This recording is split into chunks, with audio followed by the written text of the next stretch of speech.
A paz do Senhor Jesus e uma boa noite para todos os amigos ouvintes da palavra do Senhor, né? Então, hoje nós estamos entrando aqui mais uma vez através desse canal da Palavra de Deus e vou trazer para vocês um assunto muito importante, né? Que fala sobre a eclesiologia. A eclesiologia é uma ramificação da igreja que estuda o comportamento dos evangélicos aqui na Terra, né? É a igreja que Jesus confiou na mão dos discípulos, dos apóstolos, né? Para poder dar continuidade à obra dele aqui na Terra. Vamos estar começando, meus irmãos.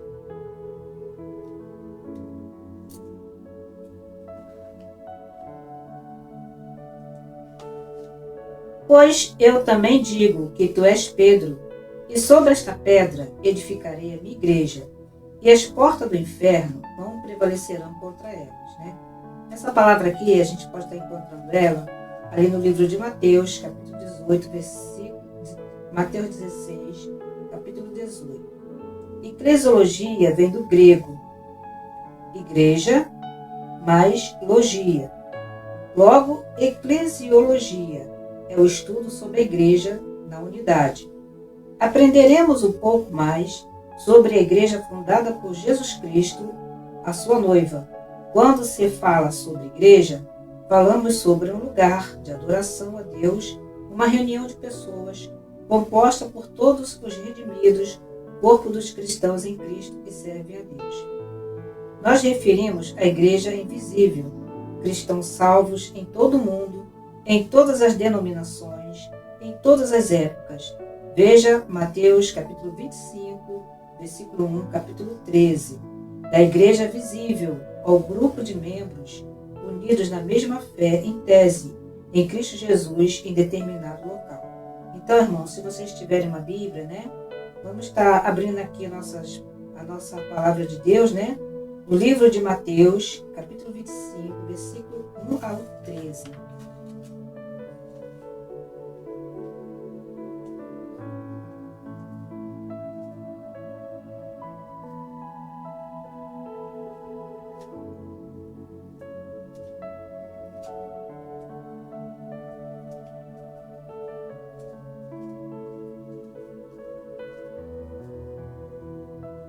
Mateus 25,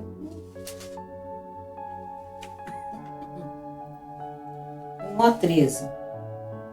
Então o reino do céu será semelhante à virgem que, tomando as suas lâmpadas, saíram ao encontro do esposo. E 5 delas eram prudentes e 5 eram loucas.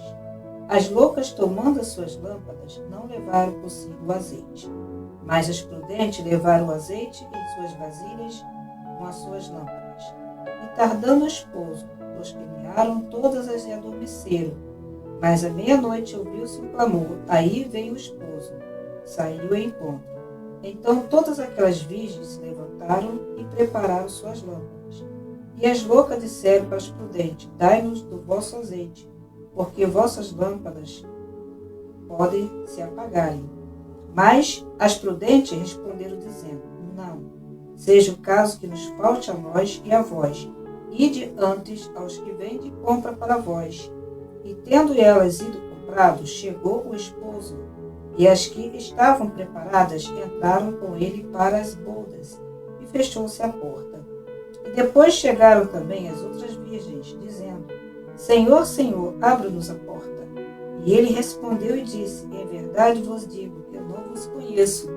Vigiai, pois, porque não sabeis nem o dia nem a hora que há de vir o Filho do Homem. Né, irmãos? Aqui fala sobre as virgens loucas, né? Até o capítulo 13. Né? Então aqui fala um pouco, né, que nós devemos estar vigilantes, porque a qualquer momento, né, o Senhor Jesus pode estar arrebatando a sua igreja. E aquele que tiver preparado, como fala aqui nas Escrituras, esses subirão para as bodas do Cordeiro, né? Mas aqueles que não se prepararam, não manteram em oração, né, em vigilância, em prudência, não se prepararam, antes ficaram despreocupados com as coisas do mundo, né? Não que a gente também deve deixar as coisas do dia a dia, mas nós temos que fazer os dois, né, irmãos? Fazer o nosso papel com Cristo de servo de Deus e temos também que cumprir com as nossas obrigações também aqui na terra, né? Não deixando nenhum lado nem o outro ficar descoberto, né? Porque ali no livro de Eclesiastes fala, né, que há tempo para tudo debaixo do céu, né? Há tempo de plantar e há tempo de colher do que se plantou. Então, tudo na nossa vida, a gente tem que ter um tempo. Tempo de adoração a Deus, tempo de ler a Bíblia, tempo de ler a palavra, tempo de ir para a igreja, escutar a palavra do Senhor, tempo de evangelizar aquelas pessoas que ainda não conhecem Deus, né, irmãos? Deus, Ele dá 7 dias na semana para a gente fazer tudo isso, né? Então, a gente tem que também fazer a nossa parte com Cristo. Por que isso, missionária Cristina? Porque o dia que a trombeta tocar, certamente estaremos preparados, né, para subir com Cristo no arrebatamento da igreja, né? E a palavra de Deus fala que ai daqueles que ficarem aí, né? Porque vai ser uma grande tribulação, né? Vai ser um período, irmãos, que eu acredito que ninguém vai querer passar, né? Ninguém vai querer passar por isso. A pessoa passa se ela quiser passar, né? Então, é necessário que nós possamos estar com as nossas vestiduras sempre brancas, perdoando uns aos outros, né? Por mais que as pessoas nos humilhem, nos maltratem, mas, né, colocando perdão no coração, perdoando uns aos outros, porque, sinceridade, irmãos, o que vai levar para o céu é o amor ao próximo, né? Mesmo se alguém te feriu, mesmo se alguém fez alguma coisa contra você, mas entrega na mão de Deus e perdoa o próximo, né? Porque isso aí, né, é um mandamento de Deus. Porque o primeiro mandamento da palavra de Deus fala, né, que amai o seu teu Deus sobre todas as coisas. O segundo é semelhante a esse: amai o teu próximo como a ti mesmo, né? Mesmo que teu próximo, né, fez alguma coisa contra ti, né, mas perdoa, né? Porque aquele que serve de juiz será julgado, né, irmãos? Então, a palavra do Senhor fala que vai estar a todo momento nos preparando para que nós possamos subir no arrebatamento com Cristo, que não viemos perder o nosso tempo na igreja, para que a gente possa também participar do arrebatamento da igreja, que vai ser um grande acontecimento mundial, irmão. A palavra de Deus fala que todo olho verá, né? Toda língua confessará e todo joelho se dobrará, vai reconhecer que é Jesus Cristo, né? Então, continuando o nosso estudo aqui, que fala sobre a eclesiologia, vou estar lendo mais um pouquinho aqui, falando sobre mais o assunto, né? E vou colocar também os vídeos para os irmãos também, outros teólogos, né? Outras pessoas que também estudam a mesma coisa que eu estou estudando com os irmãos, vão poder também estar falando com os irmãos acerca desse estudo. A eclesiologia, ela é posterior à cristologia. Eu não posso falar da igreja e missão da igreja sem entender Cristo e a sua missão. Então, cristologia, o fundamento, a base, a rocha, precisa ser entendida, porque senão eu não vou conseguir entender quem eu sou e o que faço, e nem qual é o propósito e missão da igreja, porque depende da revelação do Cristo. E aí vem de fato essa ideia: quem é Cristo? Porque esse talvez é o tema do nosso podcast, revelar a Jesus, mas não um Jesus histórico, não um Jesus romano, não um Jesus grego, mas um Jesus eterno. O significado básico da igreja é chamado para fora. Em grego clássico, se referencia a uma assembleia de qualquer tipo, religiosa ou secular, legal ou ilegal.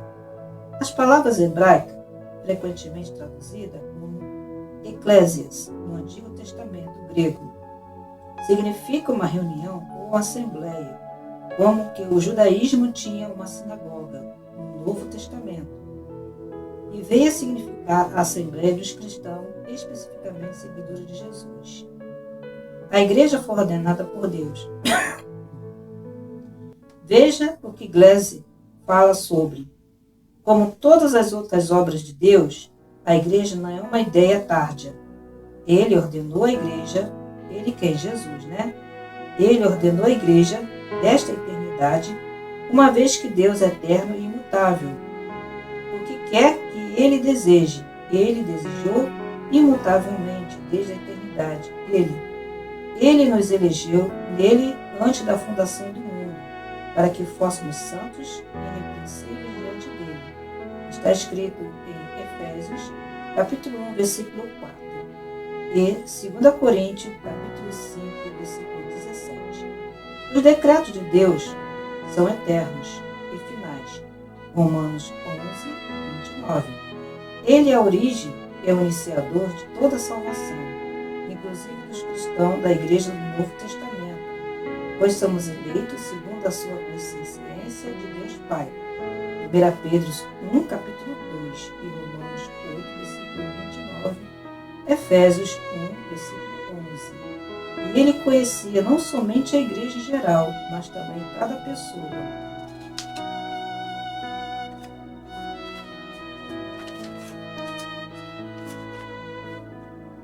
Particular, e ele fazia parte dela.